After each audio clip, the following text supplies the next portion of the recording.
सभी को नमस्कार। नमस्कार प्लेनेट मिस्टर। टॉक की इस वेबिनार सीरीज में आप सभी का स्वागत है। जैसे कि आप सभी को पता है कि आज का विषय है राष्ट्रीय शिक्षा नीति 2020 और इस पर चर्चा करने के लिए हमारे साथ उपस्थित हैं श्री रावत जी। अपने एमए और शिक्षा क्षेत्र में 36 वर्ष का अनुभव है और वर्तमान में आप विवेकानंद विद्या मंदिर इंटर कॉलेज मंडल सेरा बागेश्वर जिले में प्रधानाचार्य पद पर कार्यरत हैं। तो तारा जी, मेरा पहला प्रश्न आपसे ये रहेगा कि आपके अनुसार राष्ट्रीय शिक्षा नीति 2020 में जो सबसे महत्वपूर्ण बिंदु हैं वो कौन से हैं जिससे उत्कृष्ट बदलाव आएगा शिक्षा में? जी अभिषेक जी, सबसे पहले आपको प्रणाम। जी भाई साहब, और प्रणाम। आज पूरे देश में लगभग 34 वर्ष के बाद जी वर्तमान सरकार ने नई शिक्षा नीति और शिक्षा विभाग ने नई शिक्षा नीति ग्लोबलाइजेशन की वजह, वैश्वीकरण की वजह नई शिक्षा नीति को एक महत्वपूर्ण स्थान दिया, नई शिक्षा नीति बनाई।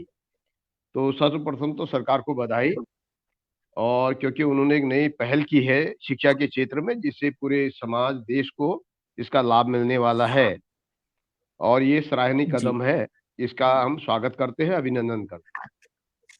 जी और इसी बिंदु को आगे बढ़ाते हुए सीखने में जो सहजता के लिए कार्य किया है, अर्थात अपनी क्षेत्रीय भाषाओं में जी भी समाहित किया है कुछ, तो वो एक सराहनीय बिंदु है, जिससे लोग अधिक से अधिक संख्या में इस चीज को सीख सकेंगे। ऐसा एक प्रयास उसमें रखा गया है, वो भी एक सराहनीय कदम है। तीसरा बिंदु ये है कि व्यावसायिक शिक्षा के प्रति नई शिक्षा नीति को अच्छे रूप में केंद्रित किया गया है।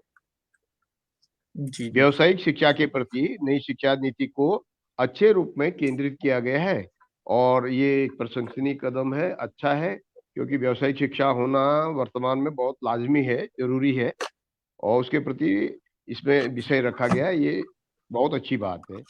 और तीसरा बिंदु इसी जी विषय को लेते हुए, शिक्षा में हो रहे अपव्यय को रोका जा सकता है। शिक्षा जी में हो रहे अपव्यय को रोका जा सकता है। पहले जैसे जी जी ग्रेजुएशन होता था, यदि बच्चे 1 साल और 2 साल के बाद छोड़ देते थे तो उनका साल बर्बाद हो जाता था, नष्ट हो जाता था। लेकिन अब उसमें एक व्यवस्था बदल दी कि पहले वर्ष सर्टिफिकेट मिलेगा, दूसरे वर्ष उनको 1 वर्ष की डिप्लोमा मिलेगा, तीसरे वर्ष में उनकी डिग्री पूरी हो जाएगी, अर्थात कोई भी सत्र उनका बर्बाद नहीं होगा। ये एक महत्वपूर्ण कदम है जो बच्चों के और समाज के हित में है। तो ये जी जी 3-4 बिंदु थे। इस जो पहला जो विषय हमारा, आपके अनुसार राष्ट्रीय शिक्षा नीति 2020 सबके महत्वपूर्ण बिंदु जो हमें लगे, मुझे लगे, वो मैंने कलेक्ट करके आपके सामने ये प्रस्तुत जी किए पहले बिंदु पर। बिल्कुल बिल्कुल। जी जी ठीक है। वैसे आपने बताया कि व्यावसायिक शिक्षा को इसमें जोड़ा गया है और इस जो नई शिक्षा नीति लॉन्च हुई है इसमें किसी भी बच्चे का कोई भी सत्र बेकार नहीं जाएगा, है ना? और उसमें सब जी हर साल का सर्टिफिकेट उसको प्रोवाइड किया जाएगा। जी ठीक है। अगला प्रश्न मेरा भाई साहब आपसे ये है कि अभी कोविड का समय चल ही रहा है जी और जी जी तो आपने शिक्षा में टेक्नोलॉजी का अत्यधिक उपयोग किया है लॉकडाउन में, तो जी जी इस पर आपका अनुभव कैसा रहा? जी भाई साहब, अभिषेक जी, ये है, यदि शिक्षा का जो कोविड-19 ने एक नई शिक्षा ही समझ लीजिए इसको सिखाई, कि जी पहले तो हम बच्चों को मोबाइल लाने पे उनके बच्चों को प्रतिबंध लगाते थे, व किसी शिकायत करते थे और रोकते थे। उनके मोबाइलों को हम जब्त भी कर देते थे विद्यालयों। जी लेकिन उसके बिल्कुल। विपरीत देखने को मिला कि इस समय जो कोविड-19 में पूरे ये लगाए कि पूरा सत्र हमारा इसी प्रकार से चलेगा अंडरग्राउंड होकर के। तो उसमें बिल्कुल जो इस टेक्नोलॉजी का जो एक विशेष संचार माध्यम का जो एक विशेष महत्व देखने को मिला, यदि बच्चे और समाज उसका सही रूप में उपयोग करता है, तो ये थोड़ा ध्यान में रखना पड़ेगा, क्योंकि इसका दुरुपयोग भी बहुत बच्चे करते हैं। बच्चे ज्यादा करते हैं, सयाने तो कम करते हैं, लेकिन बच्चे ज्यादा इसका दुरुपयोग करते हैं। और ये जो संचार माध्यम है, ये सुव्यवस्थित हो तथा नेटवर्किंग की व्यवस्था ठीक हो, तो शिक्षा के क्षेत्र में टेक्नोलॉजी के क्षेत्र में एक महत्वपूर्ण योगदान होगा। लेकिन इसमें जी यही है कि इसकी सुविधाएं होनी चाहिए, नेटवर्क ठीक होना चाहिए, इस प्रकार की सुविधा हो तब जाकर के। पहला बिंदु तो ये है। और दूसरा ये है कि उपरोक्त माध्यमों के न होने पर व्यवस्थित रूप से कार्य होने में असुविधा रहती है।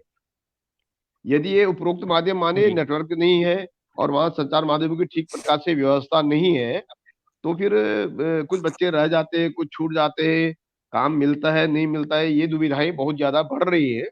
तो इसको थोड़ा सा देखना होगा, व्यवस्थित करना होगा। और तीसरा बिंदु इसका ये है कि सुरक्षा की दृष्टि से भी ऑनलाइन टेक्नोलॉजी का जो कोविड काल में उपयोग हुआ है, क्योंकि इससे बच्चे सुरक्षित रहे, समाज सुरक्षित रहा। और जो हम चाहते थे, या जो हमारे देश के प्रधानमंत्री जी चाहते थे, शिक्षा मंत्री जी चाहते थे, और शिक्षा के क्षेत्र में कार्य करने वाले सभी लोग चाहते थे कि हमारे बच्चे प्रभावित न हो, बच्चे रुग्ण न हो, तो उनको कैसे जी बचाया जा सकता है। तो उस क्षेत्र में टेक्नोलॉजी का एक महत्वपूर्ण योगदान है। ये सुरक्षा की दृष्टिकोण से बड़ा महत्वपूर्ण है, और जी जिसका उपयोग इस कोविड के दौरान किया गया और अच्छे रूप में इसको देखा भी गया। क्योंकि मैं समझता जी हूँ कि साल भर की जो हमारी पढ़ाई हुई है, ये लगभग लगभग ऑनलाइन हुई है। जी ऑफलाइन तो अब एक महीने से हो रही है, वो भी कक्षा 10 और 12। जी जी और इसका अगला जी बिंदु है, तो आपने बताया। इस जी इसकी जी उपयोगिता जग जाहिर है, पूरे विश्व में अभी इस समय देखने को मिल रही है, और अनुभव मिला जुला रहा।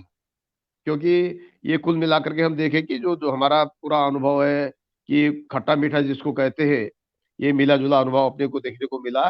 कार्य करने में सुविधाएं रही, वही नेटवर्क आदि की कमी के कारण बाधाएं भी इसमें काफी रही, और शिकायतें भी काफी रही, दोनों प्रकार के। इसलिए इसको जी हमने हमने जो शब्द दिया वो मिला जुला अनुभव। जी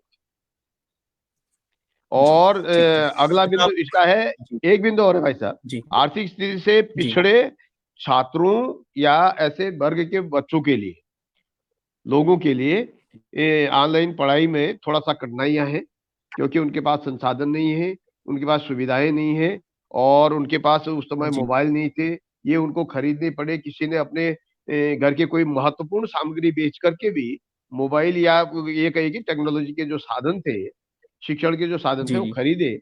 तो इसलिए ये थोड़ा सा खर्चीला है।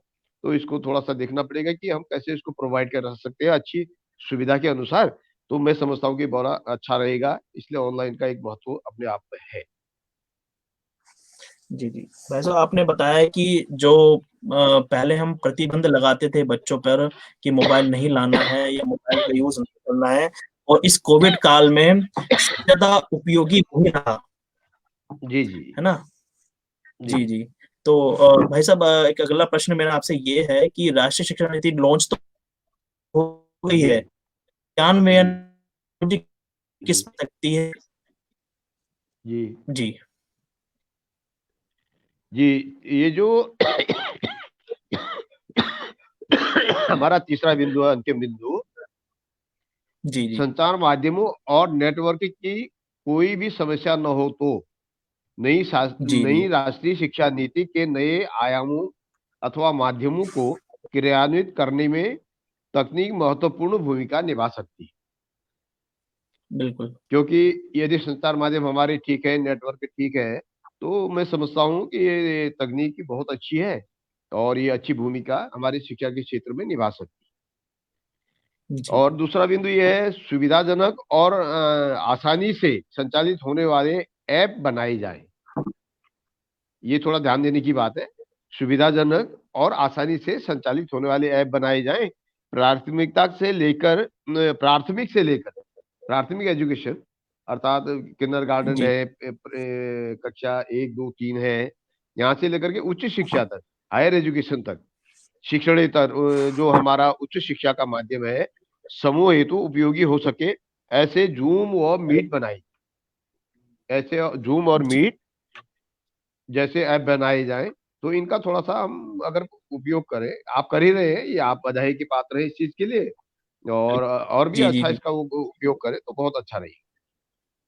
जी और लास्ट बिंदु इसमें ये है भाई साहब, जी फीचर्स ऐसे हों कि अधिक से अधिक संख्या में उपयोग करने वाले जुड़ सके। फीचर्स जी ऐसे हो कि अधिक से अधिक संख्या में उपयोग करने वाले इसमें जुड़ सके। तो अभिषेक जी, मेरा तो कहना ये नई शिक्षा नीति में इतना है, और इस बात के लिए आपको बहुत जी बहुत धन्यवाद, बहुत बहुत बधाई। जी जी जी जी भाई साहब। जी भाई ठीक, साहब, प्रणाम। आपके सभी सुझावों को भाई साहब नोट किया गया है और जल्दी ही इस पर क्रियान्वयन शुरू होगा। आपने अपना बहुमूल्य ठीक, समय हमें दिया है इस वार्तालाप में। आपका बहुत बहुत धन्यवाद। धन्यवाद भाई।